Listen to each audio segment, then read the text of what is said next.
I used to think I knew Daniel better than anyone. We'd been together for 7 years, and if you asked me a year ago, I would have sworn on my own life that he'd never betray me. He was charming, ambitious, the kind of man who always knew how to say the right thing when I was falling apart. But lately, something felt off. He started coming home late, saying work was crazy, saying he had meetings that dragged on. At first, I laughed it off, because that's what you do when you trust someone. When I teased him about it, he grinned, kissed me on the forehead, and joked, "What? You think I'm running off with someone else?" I laughed with him, even though the joke stung more than I wanted to admit. I wanted to believe him. God, I wanted to believe him so badly. And then one night, he came home, pulled off his shirt, and turned his back to me. Right there, in the middle of his shoulder blade, was a lipstick stain, bright, smeared, impossible to miss. I swear, for a second, the room spun, my chest tightened so badly I thought I might pass out. That little mark wasn't just makeup, it was proof.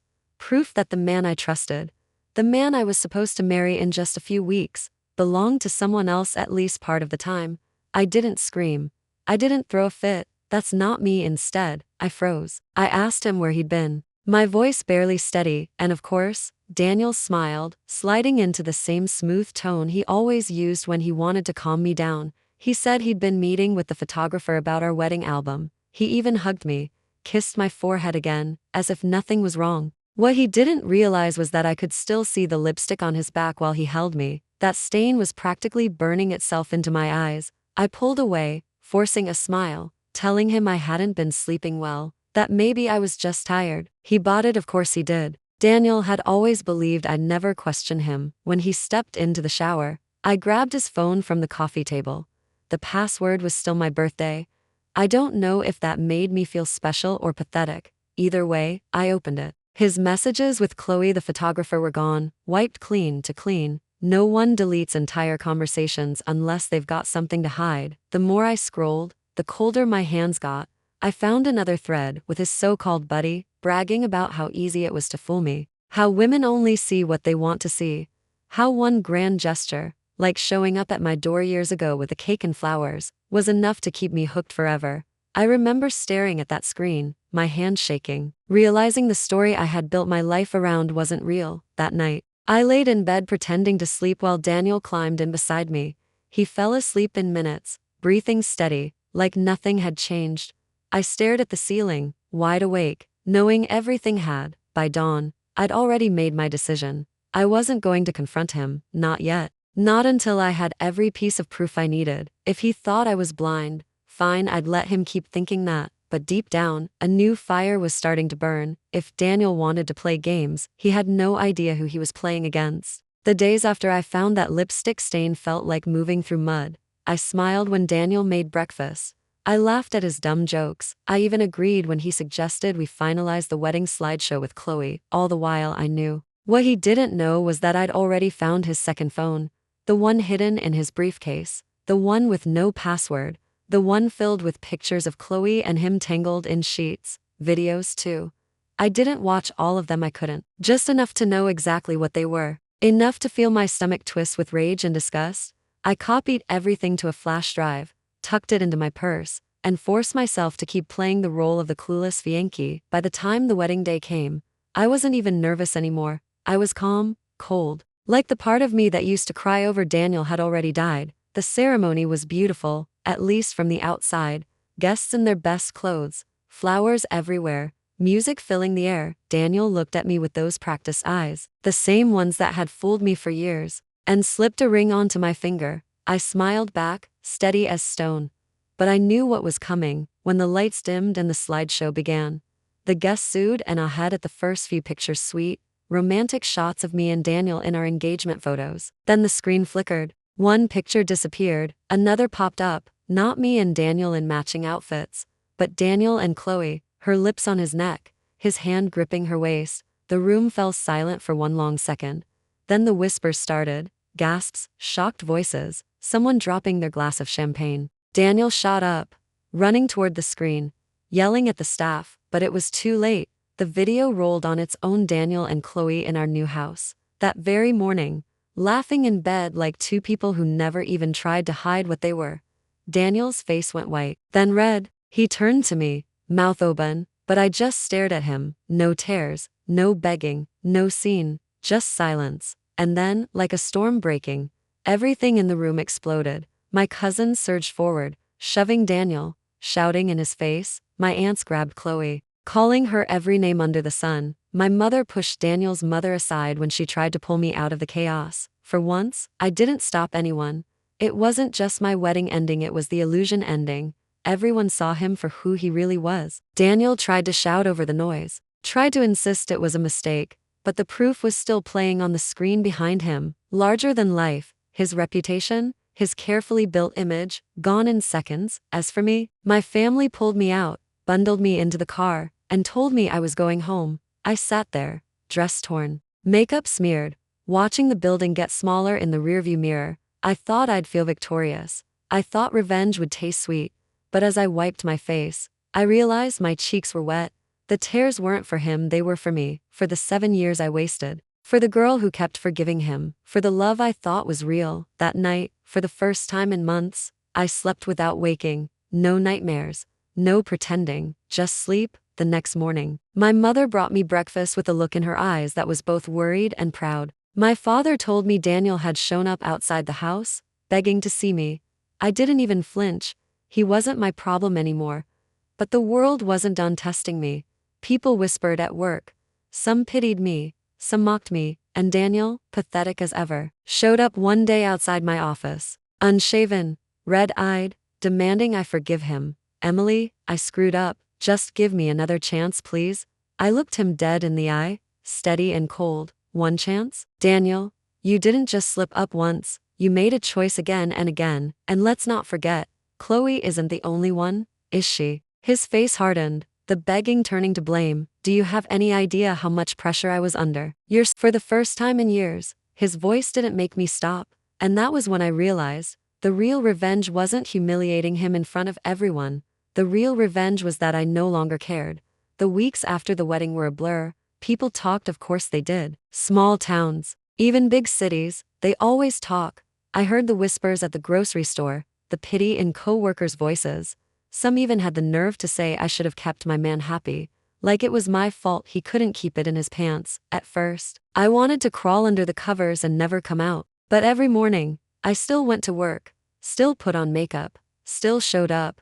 Maybe I was running on spite alone, but sometimes spite is enough. Then one afternoon, Olivia Johnson, my boss, my mentor, the woman who basically taught me everything I knew in the corporate world, called me into her office. She didn't sugarcoat a damn thing.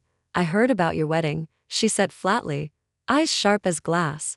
You got cheated on, right? The bluntness made my throat close up. I wanted to hold it together, but the tears stung anyway. Olivia held up a hand. Don't cry here. Save it for home, in this office. You don't get to be the victim, you get to be the woman who stands back up. I sniffed, swallowed hard, and nodded. She slid a folder across the desk. 1-year assignment in New York, you take it, and when you come back, my chair will be waiting for you. Don't waste your time mourning some loser. Mourn money if you have to. Mourn opportunities. Men are replaceable, power isn't. That was Olivia, brutal, maybe even a little cruel. But she was offering me something I hadn't felt in months. A way forward. 2 months later, I was stepping off a plane at JFK with 2 suitcases and a heart that was still bruised but beating again. What I didn't expect was to walk into my new office and see him, Ryan Brooks, my childhood best friend, my neighbor, the boy who once followed me everywhere like a shadow. We hadn't spoken in years, not since college, and now he was standing there in a tailored suit, my new boss. He smirked when he saw me. Well, if it isn't the runaway bride. My jaw dropped. You've got to be kidding me. Ryan leaned against the desk, arms crossed, clearly enjoying himself. Nope, looks like you're stuck with me. For the first few weeks, he treated me like any other employee. If any other employee meant piling extra work on me, making me stay late, nitpicking my reports. It drove me insane. But then he'd do these little things, make sure I got home safe, bring me coffee when I looked like death, cover for me in meetings, like he cared, even when he pretended not to. It was confusing as hell. One night, after another grueling day, I asked him flat out, "Why are you writing me so hard? Is this payback for ignoring you in high school?" He gave me a look I'll never forget, half amusement, half something else. "Maybe I just don't like watching you waste your potential." You've already wasted enough time on men who didn't deserve you. That shut me up real fast. Still, I couldn't stop thinking about him, about how he'd grown into this confident, sharp man who still carried hints of the boy I used to know. About the way his eyes lingered on me when he thought I wasn't looking. And then there was the accident. We were driving to meet a client when another car came out of nowhere, swerving into our lane. Before I even had time to scream, Ryan jerked the wheel and threw his arm across me, shielding me as metal crunched and glass shattered. When I opened my eyes, he was bleeding, head slumped against the wheel. I panicked, shaking him, shouting his name. He managed to whisper, voice raw, "Emily, I've loved you since we were kids, always have." Then he passed out. In that moment, the world tilted again, not because of betrayal this time, but because of truth, raw, terrifying truth. Ryan survived, thank God, just a concussion, a few stitches. But lying there in the hospital, he didn't take it back. He looked me in the eye and said it again, steady this time. "I love you. I don't care how long it takes for you to trust again, but I'm not going anywhere." I didn't know what to say. Part of me was terrified. Another part, maybe the part that had been broken for so long, felt something like hope. Meanwhile, back home, Daniel and Chloe's perfect little romance was crumbling. Word got around that he'd cheated on her too. Barely months into their marriage, she filed for divorce, bitter and broke. He lost his job, his reputation, everything, and me. For the first time in years, I didn't flinch when someone said my name. I didn't feel the need to hide. I was working hard, making real money, standing on my own 2 feet. Ryan was there, steady and patient, never pushing too hard, just reminding me with every look that I wasn't alone. Revenge wasn't watching Daniel's life fall apart. It wasn't even knowing Chloe got exactly what she deserved. The real revenge was standing taller, stronger, and freer than I'd ever been, and maybe, just maybe, opening my heart to someone who had loved me all along. Months passed. New York turned from a dizzying blur into something that almost felt like home. My days were long, my nights even longer, but for the first time in years, the exhaustion came with pride. I wasn't surviving for someone else's approval anymore. I was building a life that was mine. Ryan was still there, steady as a heartbeat. He teased me, challenged me, made me furious, and made me laugh in the same breath. Sometimes he drove me crazy. But I realized one day that I'd started to look forward to hearing his voice more than I wanted to admit. And then Daniel showed up. It was raining that night, a heavy New York downpour. I came out of the office, umbrella useless against the sheets of water, and there he was, soaked, ragged, eyes desperate. "Emily," he called out, his voice cracking, "please, just hear me out." I froze. For a split second, the old me, the one who used to believe his every word, stirred. But then I remembered the lipstick stain, the phone, the humiliation in front of everyone I loved. I remembered the way he blamed me for his choices. "What could you possibly say?" I asked flatly. "I made mistakes, I was stupid, but I still love you. We can fix this. We were supposed to get married." Stop. My voice was sharp, stronger than I thought it would be. "We were supposed to build a life together, Daniel, but you burned that life to the ground, and now you want me to sift through the ashes with you?" "No." His face crumpled. "So that's it? After everything?" I shook my head, cutting him off. "After everything, I'm finally free, that's it." I walked away. This time, he didn't follow. When I got home, Ryan was waiting, leaning against the kitchen counter like he owned the place. He didn't ask about Daniel.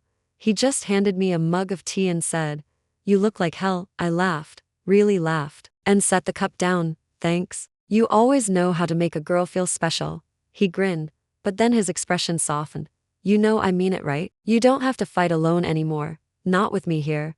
I looked at him, really looked. For years, I'd chased a man who only saw me as something to control, to manipulate. And here was Ryan, someone who saw me as a whole person, someone who had loved me, quietly, without condition. For the first time, I let myself believe it. But the truth is, this wasn't just about Ryan. This was about me. About finally standing in front of a mirror and recognizing the woman staring back, not a victim, not a betrayed fiancé, but a survivor who built her own damn life. I reached for his hand, steady and sure.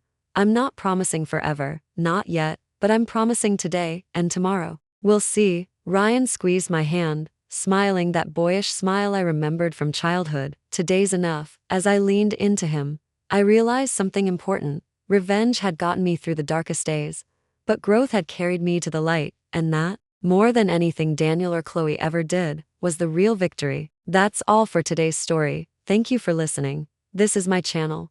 The tales I share drawn from life or woven from imagination are meant to offer you connection, reflection, and perhaps solace or newfound strength. If you long to see your own reflection in others' journeys, or seek a glimmer of light within the maze of emotions, subscribe to my channel. Listen with your heart. Explore the stories of life.